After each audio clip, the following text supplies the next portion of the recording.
यह उत्तर प्रदेश के एक छोटे से गांव की कहानी है। इस गांव में लड़की का जन्म होना किसी अभिशाप से कम नहीं माना जाता। गांव ज्यादा बड़ा नहीं है। ज्यादातर लोग चौधरी अजमेर सिंह के भत्ते पर मजदूरी करके अपना पेट पालते हैं। उसी भत्ते पर धनवा नाम का एक आदमी भी काम करता है। उम्र लगभग 45 साल, अविवाहित और बिल्कुल अकेला।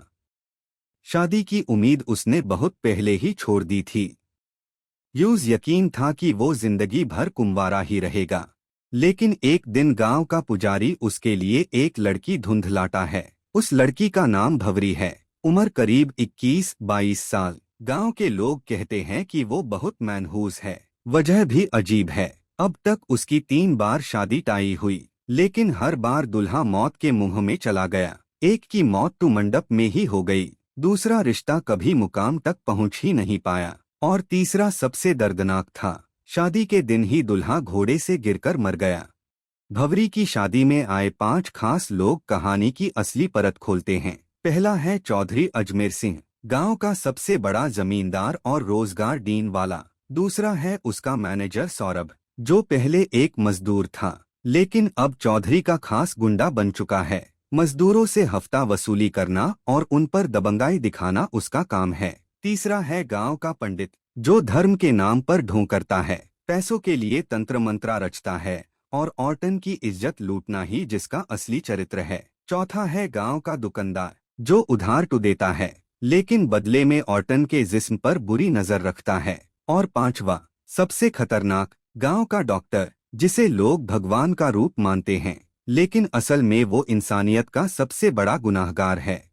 भवरी की शादी में चौधरी के 2 छोटे भाई दया और गोपाल भी मौजूद होते हैं। दोनों अपने बड़े भाई पर गुस्सा निकाल रहे होते हैं कि उसने धनवा की शादी इतनी जावा और खूबसूरत लड़की से कैसे करवा दी। दोनों ही गांव के छनते हुए बदमाश है। गांव में शायद ही कोई लड़की होगी जिस पर उनकी गंदी नजर न पड़ी हो।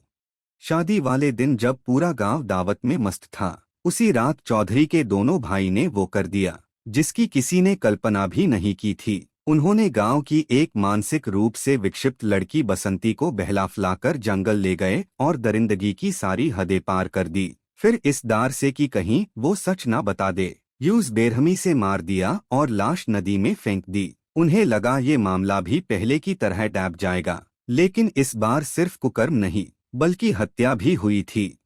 गांव के लोग सैन रह गए और पुलिस इंस्पेक्टर की चौधरी से पुरानी दुश्मनी भी सब जानते थे। अगले ही दिन जब चौधरी अपने भाइयों को पश्चाताप के लिए मंदिर ले गया, तभी इंस्पेक्टर ने वहां धावा बोल दिया। पूरे गांव के सामने उसने चौधरी के भाइयों को पकड़ लिया। जब चौधरी बीच बचाव करने आया तो इंस्पेक्टर ने गुस्से में उसके गाल पर ऐसा थप्पड़ मारा कि पूरा मंदिर गूंज उठा। इंस्पेक्टर ने गरजते हुए कहा, औकात है तो करा लेना अपने भाइयों की जमानत, लेकिन इस बार कानून की पकड़ से कोई नहीं बचेगा।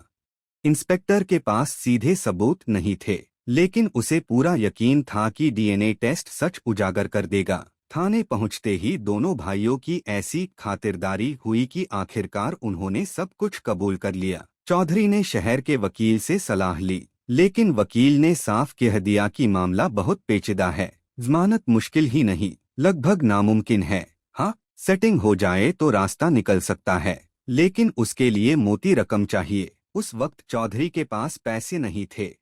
तब गांव का पंडित उसकी मदद के लिए आया और बोला, चिंता मत करो चौधरी, मजदूरों की मजदूरी से पैसे काट लो। 300 मजदूर है, हर एक की आधी मजदूरी रोक लो। देखते ही देखते रकम पूरी हो गई। मजदूर मजबूर थे, काम छोड़कर जा भी नहीं सकते थे, क्योंकि आसपास दूसरा कोई भट्टा ही नहीं था जो विरोध करता। धमकी मिलती या उसकी कुंडली दिखाकर दारा दिया जाता। गरीब मजदूरों की हालत और भी खराब हो गई। बुधवार नाम का एक मजदूर अपने बीमार बेटे की दवा तक नहीं खरीद पाया।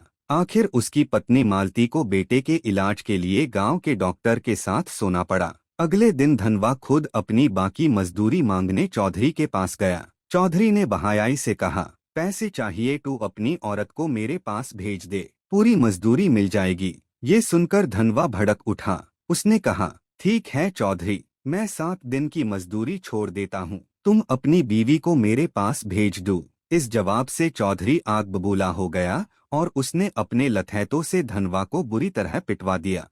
धनवा जिंदा टुबाक गया, लेकिन बुरी तरह जख्मी हो गया। डॉक्टर ने पट्टी तो कर दी, पर जांच के बहाने पैसे वसूलने की फिरक में था। घर में खाने तक के लाले पैट गए। इसी बीच बुधवार की पत्नी अपनी स्कूल जाने वाली बेटी को लेकर पंडित के पास पहुंची। पंडित ने कहा, इसका इलाज पूजा पाठ से होगा, रात को अकेली मंदिर आना होगा, और सिर्फ एक वस्त्र में। जब ये बात उसने अपने पति को बताई तो उसने गुस्से में कहा, अगर पूजा से बीमारी ठीक होती तो दुनिया में डॉक्टर की जरूरत ही नहीं पड़ती। उस रात पंडित मंदिर में इंतजार करता रहा, लेकिन कोई नहीं आया।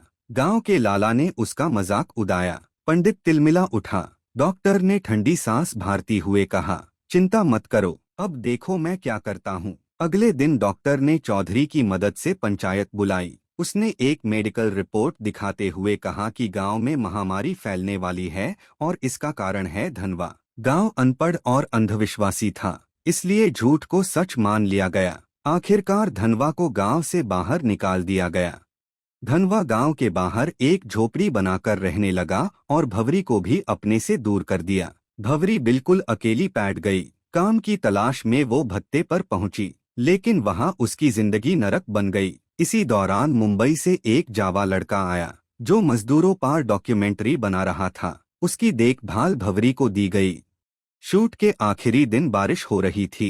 दोनों भीग गए और अंधेरे में एक दूसरे से लिपट गए। भवरी ने सोचा किसी ने नहीं देखा, लेकिन सौरभ के आदमी ने सब देख लिया। अगले दिन ये बात पूरे गांव में फैल गई। पंचायत में भवरी पर इल्जाम लगा। धनवा भी तमाशा देख रहा था। उसने गुस्से में कहा, क्यों मुझे धोखा दिया। अब भवरी पूरी तरह टूट चुकी थी।